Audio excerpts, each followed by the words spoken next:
అదే సామాజిక రుణం. సమాజం మన కోసం అనేక విధాలుగా సహకరిస్తారు, అండగా నిలబడతారు. అందుకే సమాజానికి మనం తిరిగి ఇవ్వాలనేది ఆయన పదే పదే చెప్పారు. బడి ద్వారా మనం సమాజానికి ఆ రుణం తీర్చుకుందాం.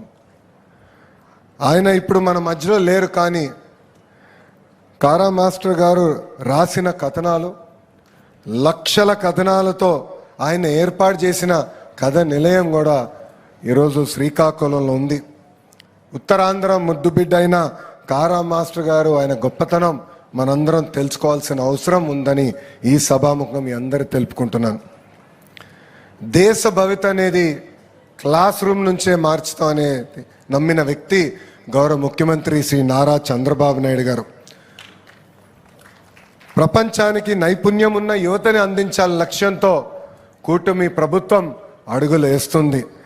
ఆయన కళ నెరవేరాలంటే విద్యా వ్యవస్థలో అనేక సంస్కరణలు మనం తీసుకురావాల్సిన అవసరం ఉంది.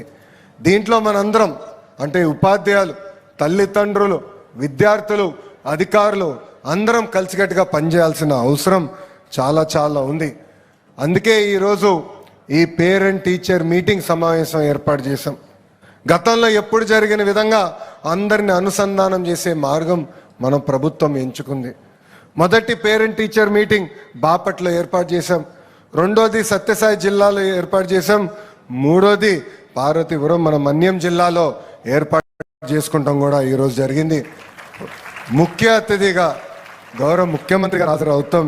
నిజంగానే నా అదృష్టంగా, ఒక విద్యాశాఖ మార్చులుగా నా అదృష్టంగా నేను భావిస్తున్నా.